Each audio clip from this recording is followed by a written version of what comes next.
A 45-year-old cold case in New Mexico is being reopened. 21-year-old Mary Aleta Sparks of Algodones went out to meet friends at a cantina one night in July 1975 and never returned. Her body was found beaten and strangled the next day in a drainage ditch. After decades with no leads, the FBI and Sandoval County Sheriff's Department are working together to try to crack the case.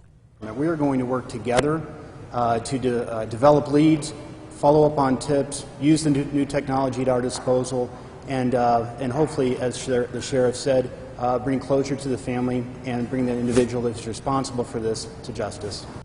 Mary was known to most as Molly. Anyone with information on the case is asked to come forward. It was a warm July summer night when Molly Aleta Sparks went missing. Mary Molly Aleta Sparks was the oldest of 4 children, 3 girls, 1 boy. They were the children of Mary and John Sparks. Mary and John raised their family in the North Valley, a quiet neighborhood in Albuquerque, New Mexico. The North Valley is known to be traditional, a lot of traditional families. There's families that have been here for 100 years. Molly left her house July 24th, 1975, went to go to the bar, Rosa's Cantina in Algodones, New Mexico. She told her parents where she was going. Everyone knew where she was going. She was going to go have some fun with her friends that she played rugby with on a team with, known as the Sweat Hogs. Unfortunately, she never came home. So John, frustrated and, just curious and worried of all things, as a father, he went the very next day when she didn't come home, because that wasn't like Molly. Molly would come home. So he left to Algodones, New Mexico, and to his surprise, he found her car, but there was no Molly. No sign of Molly at all. And like any father would do, he began searching. He went all around the bar. He went inside the bar. He started asking questions. Have you seen my daughter? A few people claimed that they had seen her when he described what she looked like, and he had a picture in his wallet, I guess, was showing people what she had looked like. And they're like, yes, we had seen her. She was outside by her car. No one claims they had seen anything other than that. Her friends, they claimed they did not see her at all. They knew she was going, but she had never shown up. And they didn't notice that her car was in there because it was a busy night. That night in particular was 25-cent tequila night. So it would have been so crowded. There would have been college students, locals, motorcycle clubs. There would have been people all over, especially because there was live music playing. But the people claimed they saw her by her car. They didn't see nothing else. They didn't see her with anyone. They didn't see her. They said she looked normal, like she was just about to get out to go down to the bar. And unfortunately, she never made it inside the bar. And the very next day, once John went looking for her, he wasn't able to find her. So he was worried, and like any other father would do, he called the police. Police showed up, they took their little statements and stuff like that. They went about their business. John went back home, hoping that they would find something out.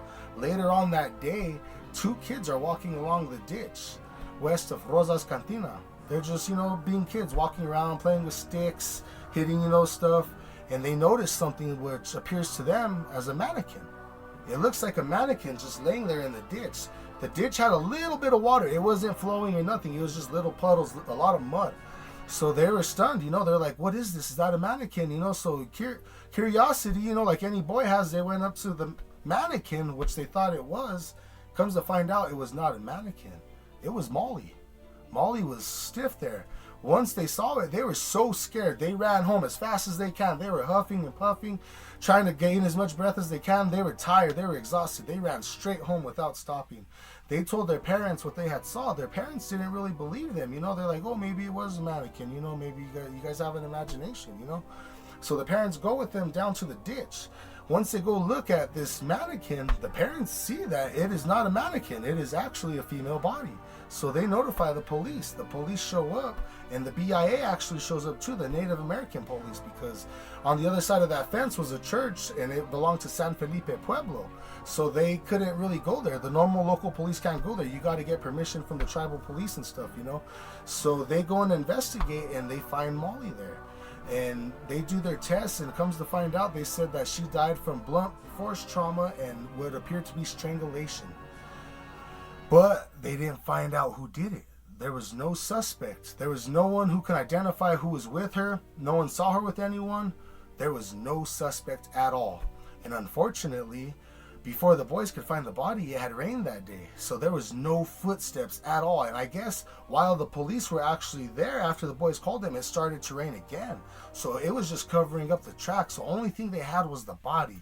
And there was nothing on it besides the fact that they found that she had been strangled and she had some blunt force trauma. I don't know if it was to the back of the head, but they said, it looked like she had been hit.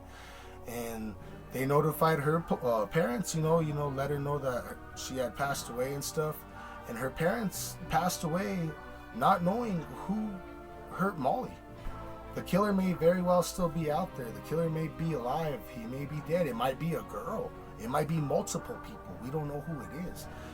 So unfortunately for them, they never got the closure that they needed and they passed away. And they were just curious. I believe they were like in their 60s when they passed away. So imagine living your whole life and they didn't know what happened to Molly. Molly was just gone. And imagine the little brother, he's the youngest of them all. He's actually on the news wondering, what's going on. He was pretty old too himself. I'm pretty sure he's still alive to this day, but they still are looking for closure. To this day, the FBI does not know what happened to Molly. They know how she died, but they don't know what led up to it. And it's been over 45 years. And that is crazy. They had it a closed case file and they had just opened it up about 5 years ago.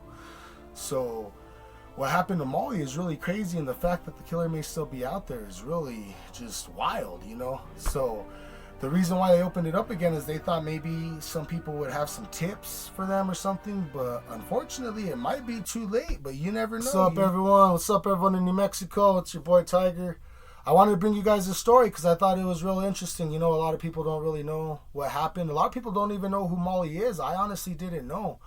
And what made this story interesting to me is I live in the North Valley and I actually live down the road from where Molly grew up. I see the house all the time. I'm going to try to post a picture in the video of her house, so people know what it looked like and stuff like that. And this story was extra crazy to me because come to find out, Rosa's Cantina was owned by my grandparents.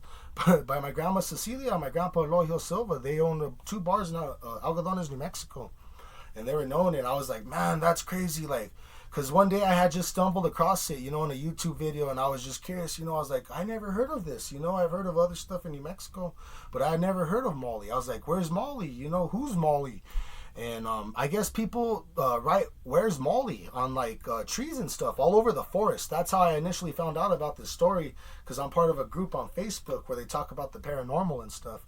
And it got me interested, and I looked into it, and comes to find out, man, the bar they found her behind was my grandparents' bar. And just finding out more and more stuff, and I was like, man, I live down the road, from where she grew up, and I was like, man, this story's crazy, and I thought it'd be cool, to inform a lot of people who she was, people don't know who she was, if she is missing or not, stuff like that's interesting to people, in New Mexico, from New Mexico.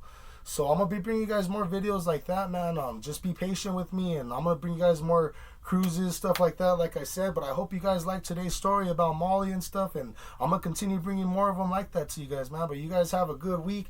You guys stay blessed, man, and keep representing New Mexico, man. 505-575, we're doing it, baby. We love all you guys, man. You guys take care, man. Stay up.